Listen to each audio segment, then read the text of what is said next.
You know, my daddy was a Mason, right? And so he had asked me um, if I wanted to join, and part of me wanted um, to be honest, but then I was like, nah, because I read in the Bible it's like basically secret societies and shit. So, um, but then I took that as myself and like, what's the big secret? Like, why is it so hidden anyway? Or like, what's the advantage of the thing? So I was like, nah, I don't trust it. Um, and that was the end of that.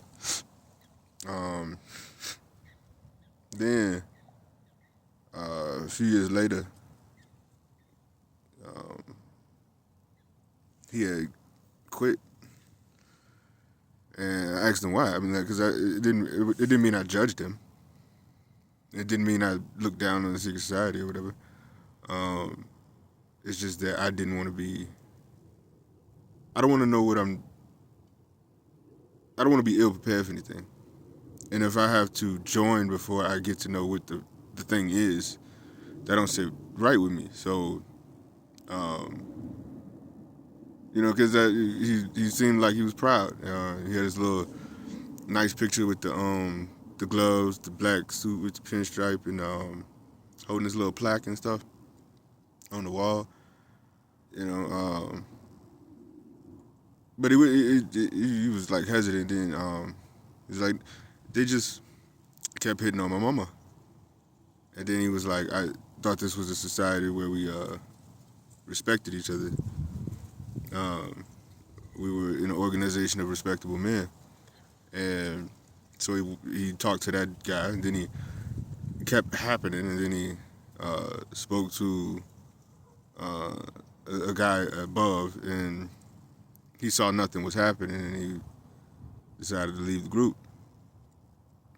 Um, my daddy was always for the people. He ain't never like shy away from treating people right. Like one time, um, we was at Mr. Submarines. I was hungry, but I was starving and shit. And I was real small. Me and my daddy were always the few times we did get to hang out. He get us both like an Italian sub or whatever. And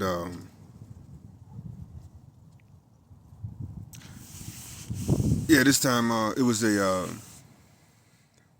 Arabian man who owned the restaurant. And we go in, and there was a Hispanic man who was having trouble understanding like what was going on, and the guy was just berating the fuck out of this dude, and I really didn't take notice of it. You'll be oblivious to things. You just see things. You're just an observer, as a child, and so we stay in the line, and we get to the front, and my daddy was like, no, he was like, yes, can I get your order? And he was like, yeah, maybe you should treat people better. And then he walked off. He didn't want me to walk off. I just had to fucking follow.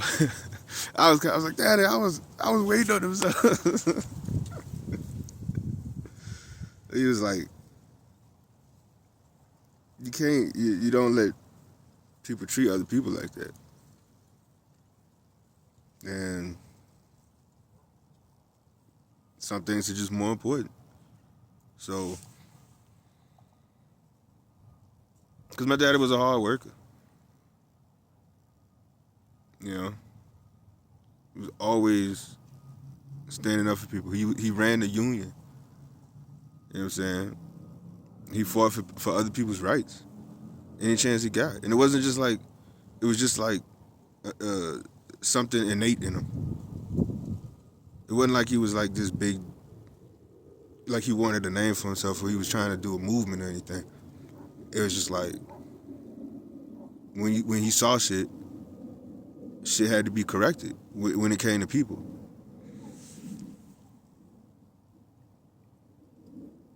And so growing up, like my mom and dad, um, they was always at work.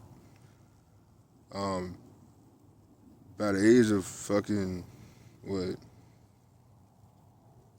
11, I really just had the house to myself. Um, all my siblings was grown out the house and shit. Fucking, I got home from school. It was just me. You know what I'm saying? So like, but one thing I do love is that those few moments that we did interact, there was no pressure. And if the opportunity arose for him to teach me some wisdom, he would. But other than that, we was just chilling.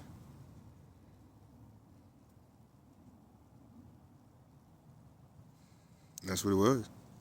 Like when I came out here, my daddy ain't tripped. He didn't even like.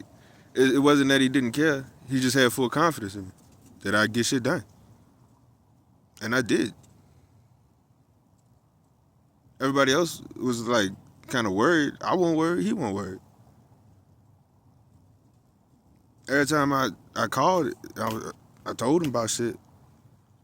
He was proud. He won't tripping if I didn't call for a long time, cause he just knew I was good. He had trust in me. You know what I'm saying? And when I lost him,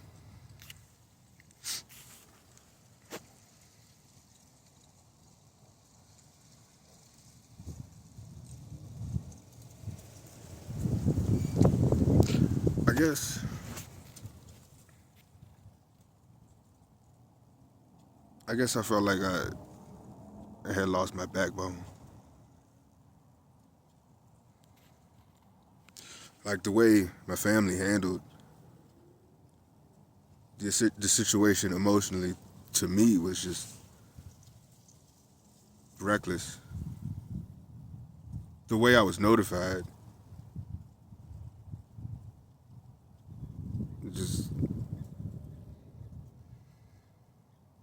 I can't even call it reckless now. I considered it reckless at the time, but I think it was on purpose to fuck me up, even more so than I already was. It's just crazy, bro.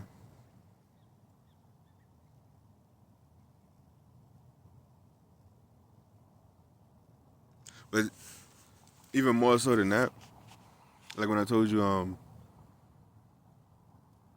like I was doing the preaching behind the pulpit and everything. Like I had really worked hard on myself, but I was getting so many spiritual attacks. Like it was driving me up the wall, and I didn't know why.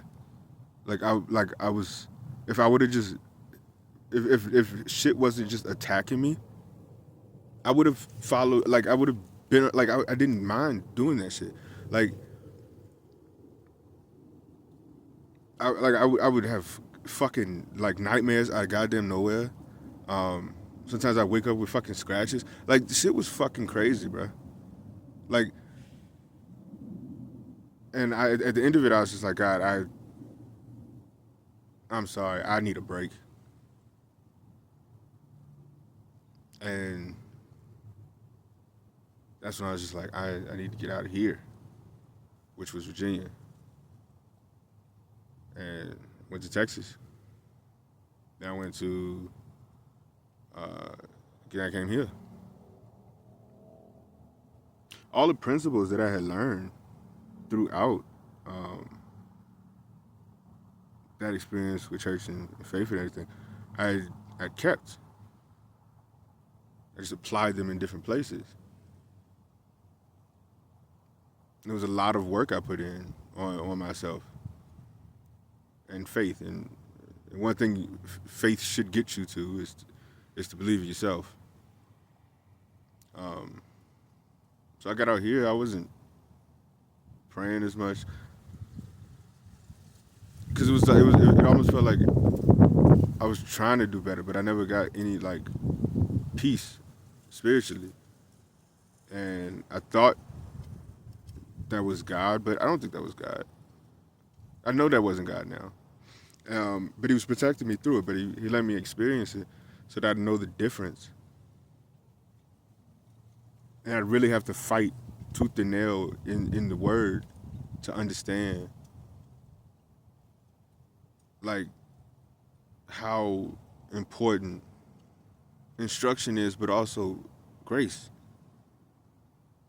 How much the contents of your heart matters. And all that effort that I had put in wasn't for nothing. I was I was I was very angry at him. I spent I, I spent an entire year of my life thinking I had committed the blasphemy of the Holy Spirit because I just got so frustrated with God. I started just like cussing everywhere in the fucking, you know what I'm saying? Just the ozone layer and shit. And and then like I read, the blasphemy of the Holy Spirit, and I thought I committed, it, and I was like, I can't be saved, and I really, and then the devil fucking just kept hitting me, like every time I would go to try to celebrate with somebody else, like if it was a birthday party or something, I would have to leave because like it just I'm going to hell. Like I couldn't fully enjoy a moment because I'm like I love and you know celebrating other people. I love seeing smiles on people's face, and it's just like I can't meet you in heaven. And and I had to hold that shit in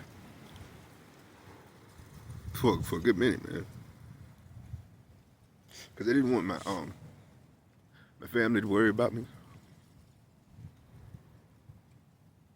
So how do you tell them like I done did this and fucking your son's not gonna see you happy and shit.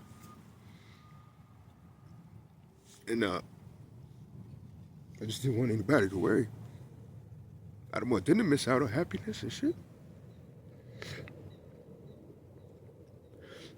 So I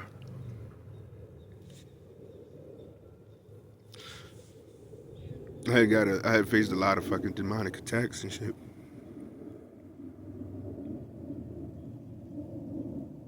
And I really broke down hard one time. I had to call my dad. I tried to call the prophet. He was helping me. I didn't tell him, but he couldn't answer, and I had to ring up my dad. And the answer he gave me, it wasn't like he had the answer, and he wasn't even trying to portray or act like he did. He was like, just basically just live, just keep going, and I was at the end of my rope, man. But I decided, all right. So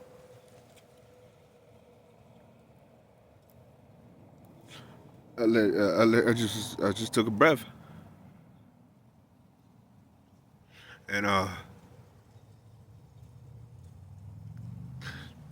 that night I had opened the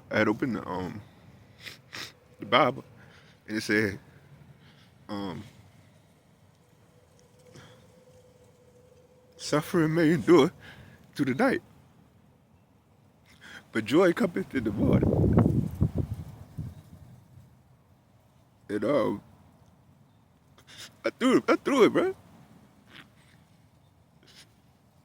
cause I been going through some crazy ass shit, and I was fed up, man. And I didn't want. I was like, you toying with me, man. You joking with me right now. And I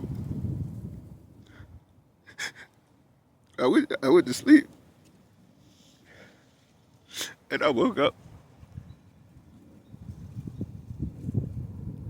And I looked at the book, and it said it was on the page.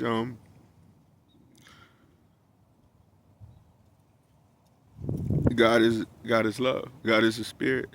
God is the spirit of love. And right then and there, it clicked. It was like blasphemy to the Holy Spirit. It's not fucking cussing him out, and it's not cussing God out or anything like that. It's not having love in your heart.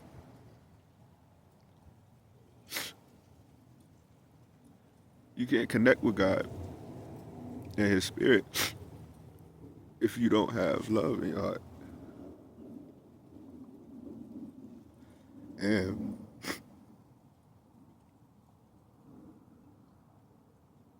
that's that's when He freed me. But I just told Him I had so much psychological trauma from everything that had been done. Like how intense like religion and churches can be and shit. On top of like now what I know is like witchcraft being thrown on me. On top of that, but also like how people don't even like give people fucking grace. They'll be quick to tell you what to do, but not understand you. They skipping steps, and you're a pivotal part in all of that. And I was just like, because I had faced so much shit in there, I, that's when I said, God, thank you, and I need a break.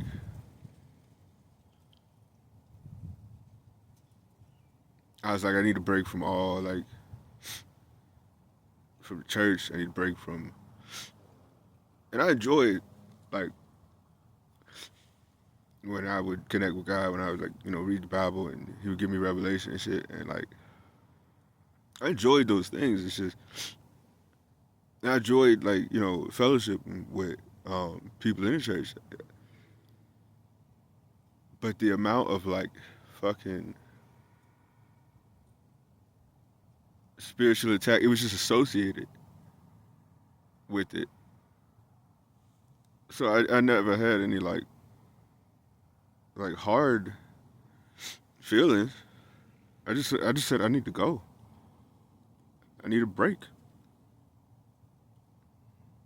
I thanked them and I left.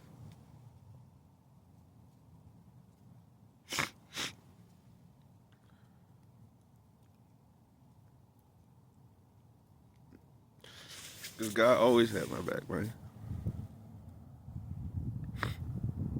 Even when I thought there was nothing to be done to redeem my soul and shit,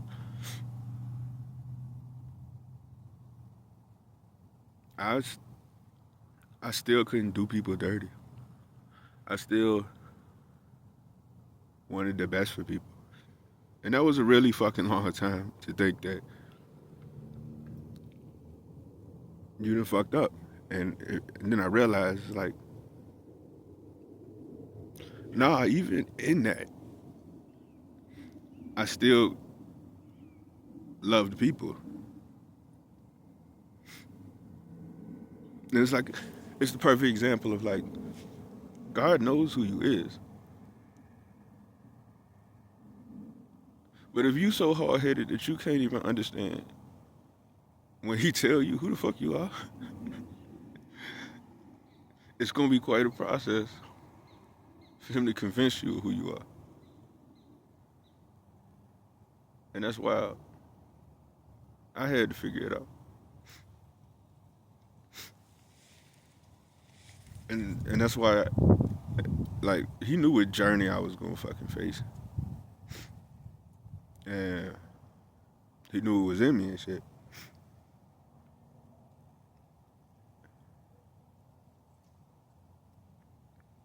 And that's why I go about the shit I go about, the way I go about it, because he didn't judge me. He stuck by me no matter how I spoke, no matter what I did, um, because my heart was there. And so I'm like, I ain't gonna fucking judge nobody. But then I realized you gotta judge their heart, because that's where the see, your actions can be either habit, taught, given to you, like you're brainwashed or some shit, or it could come from your heart. The most important place is where shit comes from.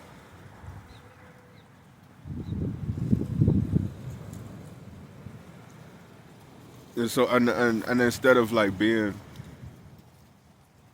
this super refined and cultivated person, my heart is already that. I'm free to be me. And that's what I want to bring to people. That's what I want to prove. I want to stay in that mode so I don't forget it, because I can be very proper. But if you're so proper and then all you stay next to is proper, you forget where you came from. You forget where God met you at. You forget how to talk to the people and shit that might have been just like you. You start judging motherfuckers.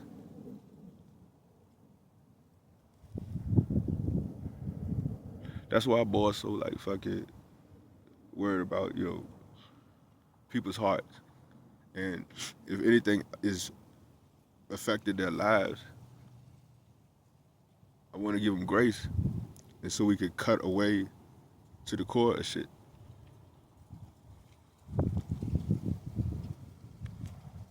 Because that's what the fuck matters. The core of shit.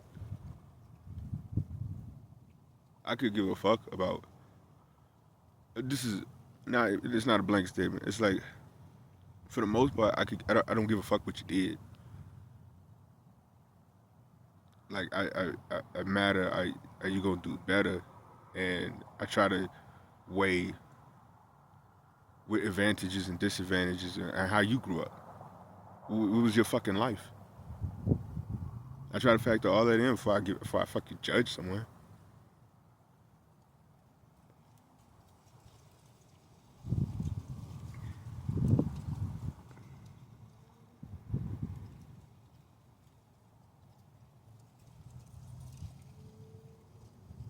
But yeah.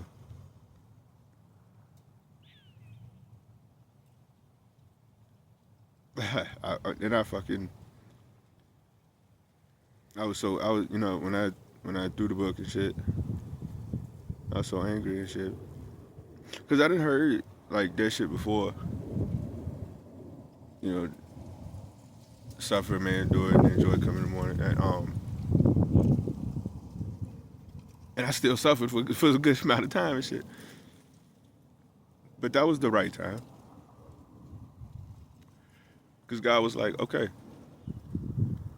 you could have very well stayed on that path, or you would have been very good at it.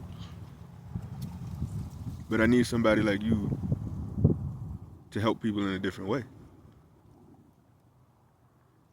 Because because what's in you is prepared, or is being prepared to go into a different type of fucking battlefield. And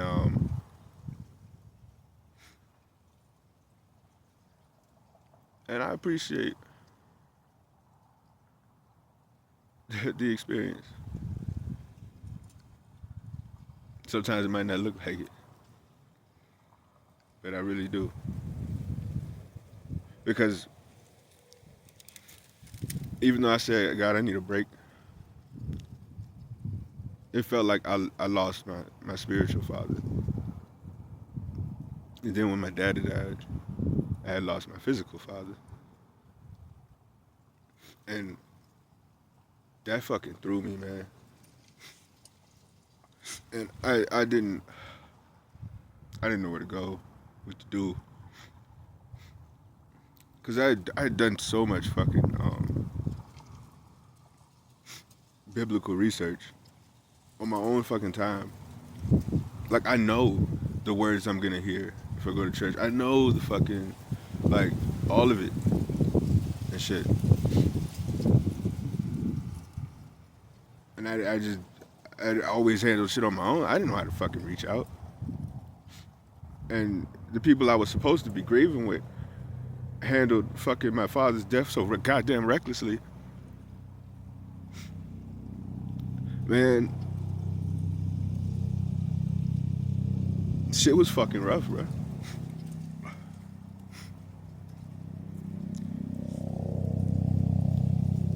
Shit was fucking rough.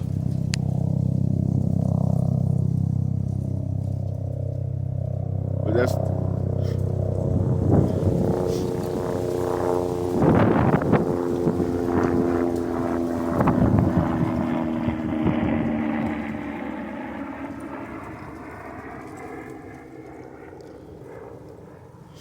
but when I did the because I was just like accepting truth and shit, and like Mel was trying to show me the fucking tarot shit and whatever. I was just like, just chill out. I didn't want to fucking try to go into anything spiritual at that point. But she kept harping on goddamn shit. And I was like, there's truth in it. I'm just not fucking trying to entertain it. Like, that's it. And she took that as like an offense. Like, I didn't fucking like support her or trust her. I just respect the fact that I fucking have, like, I just got over some spiritual shit. You know what I'm saying? Like, just I need a fucking break. You know. But when I was trying to fucking formulate my goddamn like plans, I was like, it's always fucking worked. I was like, why is it not goddamn working? Like, what's the fucking fatal flaw and shit? And I didn't get a solution to that, but I got God. He was starting to speak to me again out of nowhere. I was like, oh shit, because I didn't plan for that, right?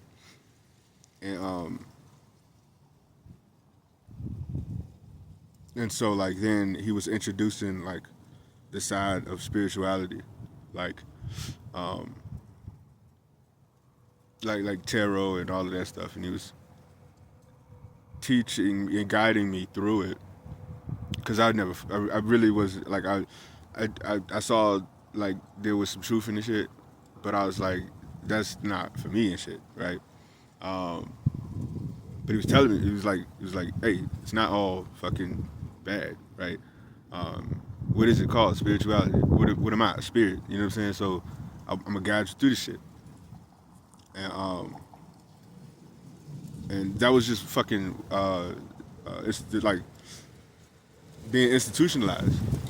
That was my aversion to it, because God didn't want people to understand that shit to a certain point, because you gotta take Israel. It's a process. Like, I'm teaching you foundational principles first, character.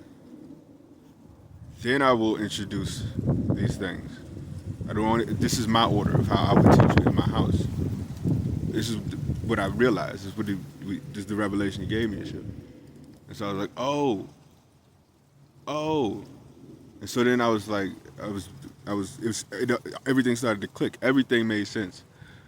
Um, in another dark period of my life, and so I was, that's when I was like telling Mel, I was like, yo, ask them cards if Jesus is real. She was flipping the cards and shit. She was like, and they said, yeah, and I was like, ha, I knew it. You know what I'm saying? Like, I was like, asking him if he's the son of God. Like, yeah. I was like, yeah, you know what I'm saying? And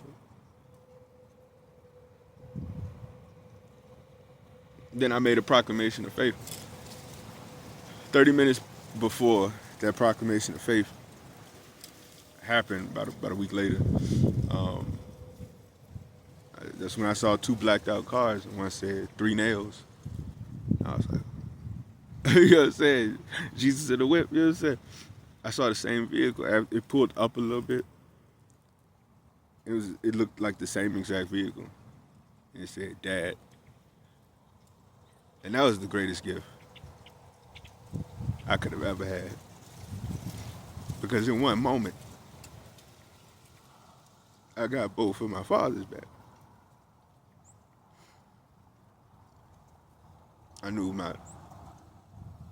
I just knew my spiritual father was here. And my physical father in spirit was here. That fucking stabilized everything. Couldn't shit shake me after that, bro. Nothing. As much as they fucking tried, as much as they would want, that shit stuck with me.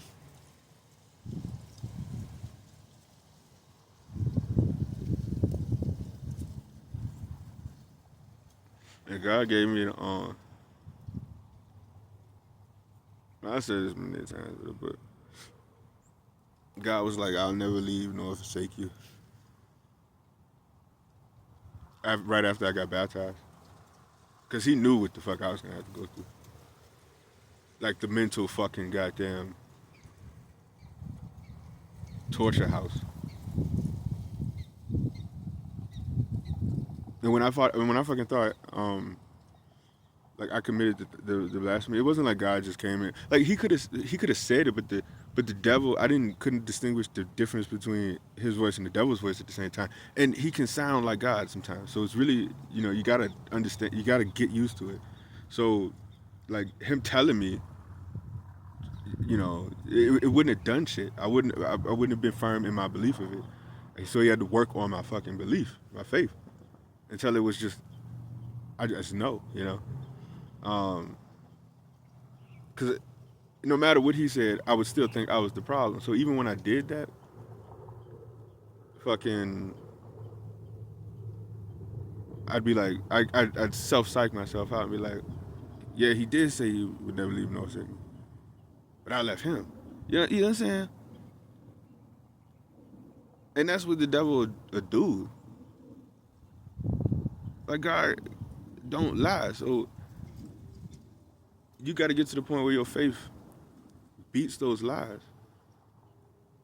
until you are fully anchored and secured and stationed. Ain't shit gonna rock you, because you can do all things through Christ.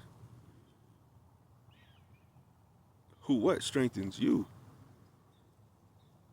So if you ain't strong enough yet, you damn sure gonna be there if you believe. That's your choice if you want to walk there, though. So I don't believe I can't do anything. And that's all I be trying to give people, bro. And it's so crazy because it's like I'm trying to fucking free you. Cause I know there's a lot of shit y'all bound up by, and I'm just like, you. I mean, I'm the one to be talking, right? Cause it took a fucking long ass time for me to fucking believe it, but I did. I got there, and I wanted to give people every step, like, to make it easier, cause it wasn't fucking easy.